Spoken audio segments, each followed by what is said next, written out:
दोस्तों आज हम लोग देखेंगे सीरीज और पैरेलल संबंधी कुछ न्यूमेरिकल्स बनाने से पहले मैं आपको बता दूं कि सबसे पहले आपको सीरीज और पैरेलल जानना बहुत ज़रूरी है।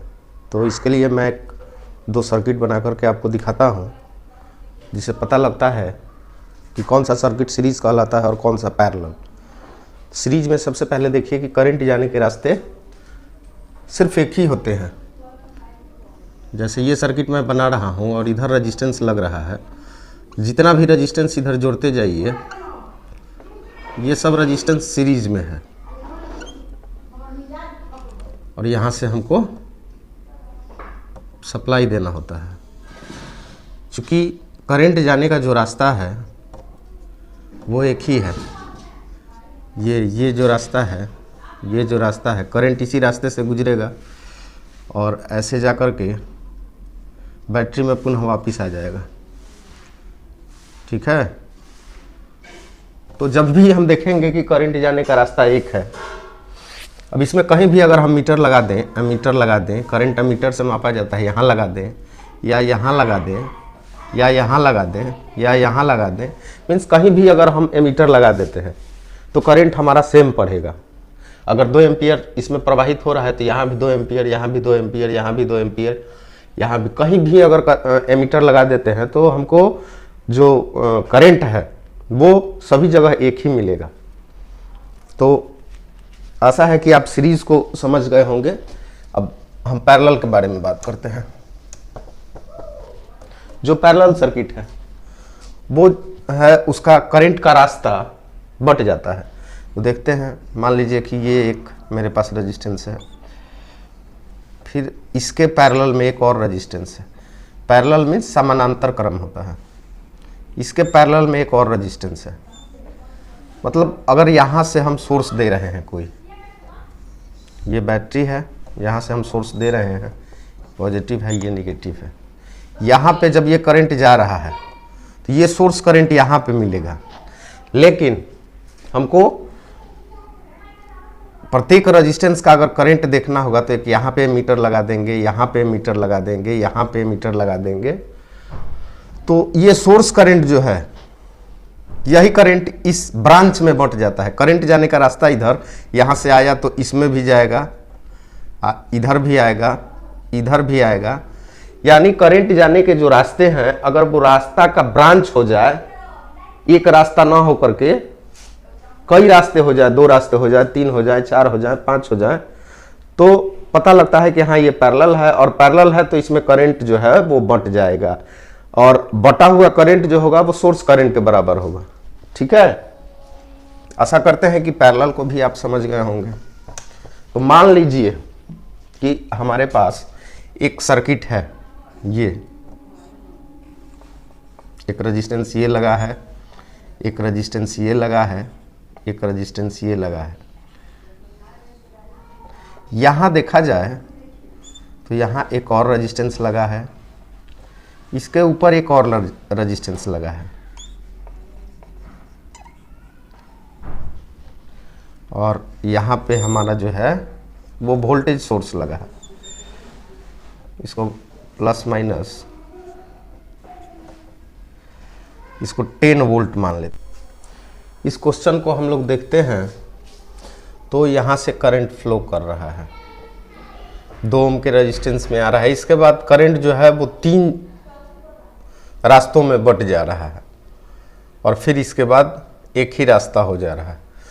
तो जो 3 रास्तों में बट रहा है, सबसे पहले उसका हम निकालते हैं। तो पैरेलल में अगर टोटल रेजिस्टेंस निकालना हो तो उसके लिए फार्मूला होता है 1/RT = 1/R1 plus 1/R2 plus 1/R3। 1/RT देखते हैं, 1/4 प्लस 1/4 प्लस 1/2। तो इसका एलसीएम अगर लेते हैं तो यहाँ पे 4 आएगा, 4/1 प्लस 1 प्लस 2 इक्वल टू 4/2। 4।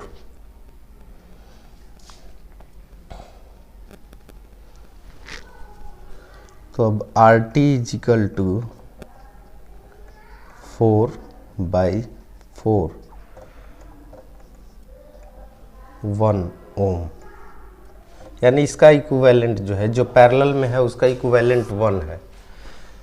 तो अब हम देखते हैं कि अब ऐसा एक सर्किट बन रहा है जिसमें 3 रेजिस्टेंस है, एक तो 2 ओम का है और इसका इक्विवेलेंट हम निकाल लिए, तो यहाँ पे एक रेजिस्टेंस हो गया और एक यहाँ पे रेजिस्टेंस हो गया, और इसको क्या कर रहे हैं हम, 10 वोल्ट की सप्लाई दिए हुए हैं। ये पॉजिटिव है और ये निगेटिव है, ये 10 वोल्ट है।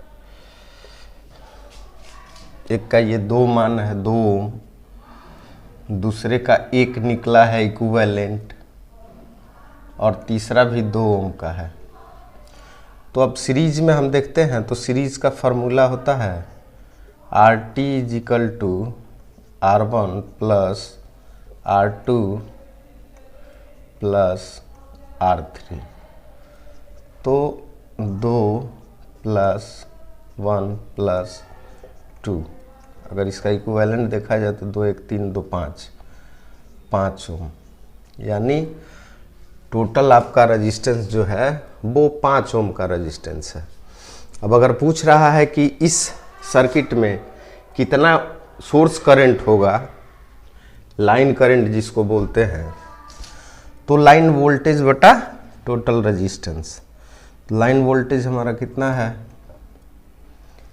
I is equal to V/R। I V हमारा है 10 वोल्ट बटा R हमारा है 5, तो 5 दूनी 10, 2 एम्पियर, यानी इसमें 2 एम्पियर का, यहाँ पे अगर कोई मीटर लगाते हैं यहाँ पे एमीटर, तो ये एमीटर 2 एम्पियर करंट पड़ेगा।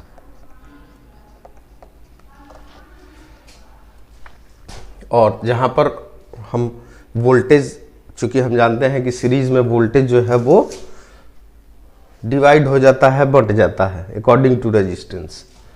तो 2 एम्पियर प्रवाहित हो रहा है, तो 2 VD is equal to IR होता है, VD is equal to I into R। तो I का मान हमारा कितना है, 2 एम्पियर है। और इसमें देखते हैं वोल्टेज ड्रॉप,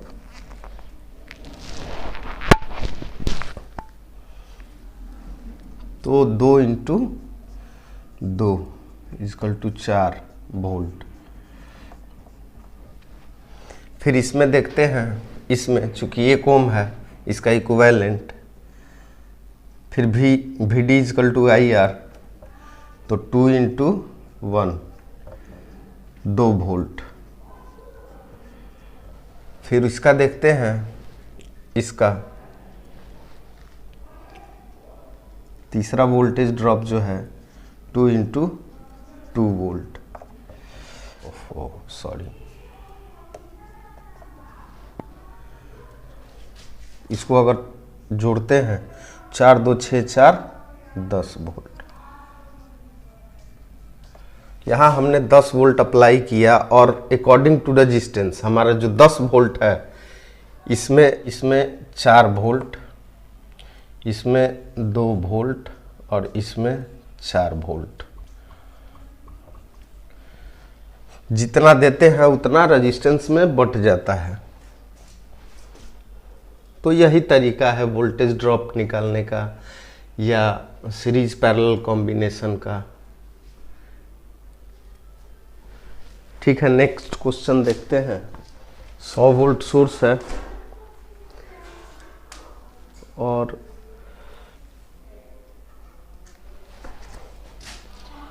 ये 12 ओम का है, ये 12 ओम का है, ये रेजिस्टेंस भी 12 ओम का है, ये 2 ओम का है, ये 4 ओम का है और ये 4 ओम का है। तो देखते हैं यहाँ पे ये बैटरी है और इससे सप्लाई जा रहा है। तो यहाँ आने के बाद करंट जो है तीन ब्रांच में बढ़ जा रहा है, इसमें भी 3 ब्रांच में बढ़ जा रहा है। यानी अगर ब्रांच है तो ये पैरेलल में है, तो पैरेलल में है तो उसके लिए फार्मूला हमारा है कि 1/RT is equal to 1/R1 plus 1/R2 plus 1/R3। तो 12/12 है, तो 1/12 प्लस 1/12 प्लस 1/12। 12/12 का एलसीएम लेते हैं तो 12 आता है, यहाँ पे 1 प्लस 1 प्लस 1, तो 3/12 आता है। अब 1/RT ये है, तो RT इज इक्वल टू 12/3 होगा, यानी 3 चौका 12, 4 ओम। अब सेकंड को देखते हैं, ये तो फर्स्ट ब्रांच का हो गया।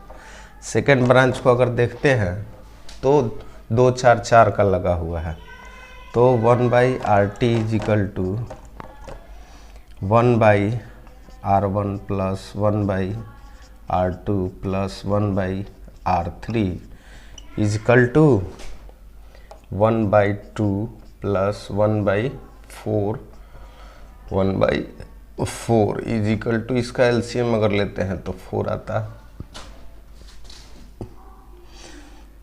यहाँ पे 2 प्लस 1 प्लस 1 इक्वल टू 4/4। तो RT इज इक्वल टू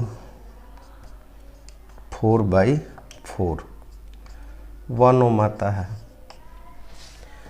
1 ओम। और अब एक ऐसा सर्किट बनता है जिसमें अब इक्विवेलेंट रेजिस्टेंस 2 ही रह जाते हैं और करंट जाने का रास्ता एक ही है। ये प्लस माइनस 100 वोल्ट है, और एक रेजिस्टेंस मेरा यहाँ आया हुआ है 4 ओम, और एक रेजिस्टेंस ये आया हुआ है 5 ओम। तो इस दोनों को, ये 4 ओम है और ये 1 ओम है। इसका इक्विवेलेंट रेजिस्टेंस होगा RT is equal to R1 plus R2। तो R1 कितना है, 4 है, plus 1 is equal to 5 ohm, यानी टोटल इक्विवेलेंट रेजिस्टेंस जो है वो 5 ओम है। अब पूछ रहा है कि इसमें करंट कितना प्रवाहित होगा, इसमें या यहाँ पे कितना प्रवाहित होगा। तो इसके लिए I is equal to V/R, यहाँ पे देखते हैं I is equal to V/R। तो वोल्टेज हमारा कितना है, 100 वोल्ट है, और रेजिस्टेंस 5 है, यानी 20। तो आंसर हमारा होगा 20 एम्पियर। ये आंसर होगा, ठीक है। तो सबसे तो पहले इसको बीच वाले को हम लोग सॉल्व करेंगे। क्योंकि करंट जाने का 3 रास्ता है, एक रास्ता ये है, एक रास्ता ये है, एक रास्ता ये है। इस रास्ते में भी 2 रास्ते हैं। सबसे पहले जो मिडिल का है उसको देखते हैं। तो पैरेलल के लिए हम लोग ने 2 रेजिस्टेंस जब हुआ तो RT is equal to R1 into R2 बट्टा R1 प्लस R2। तो 2 इंटू 4 बट्टा 2 प्लस 4, 8 बट्टा 6।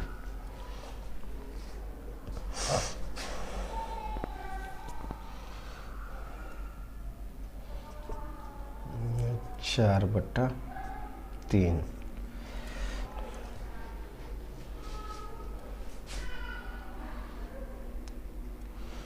इसके बाद हम देखते हैं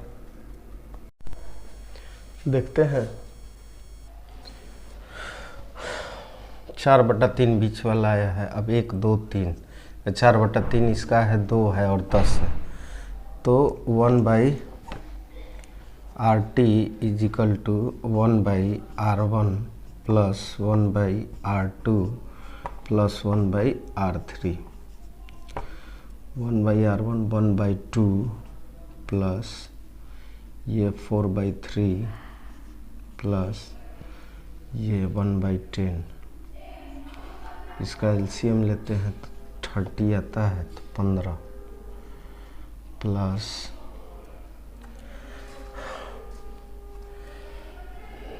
10 3 30, 10 चौका 40, 40 प्लस 3 कम 3 3 3 48/30, 4 1 5 45 और 3 48/30। तो RT इजिकल टू 30/48, 15 24।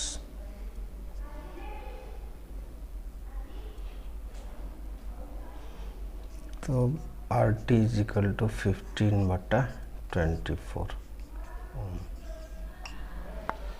ये होगा। ठीक है, आगे और भी न्यूमेरिकल है, उसको देखेंगे। आज के लिए बस इतना ही। नेक्स्ट वीडियो में इससे और डिफ़िकल्ट न्यूमेरिकल है, उसको हम सॉल्व करेंगे। Thank you.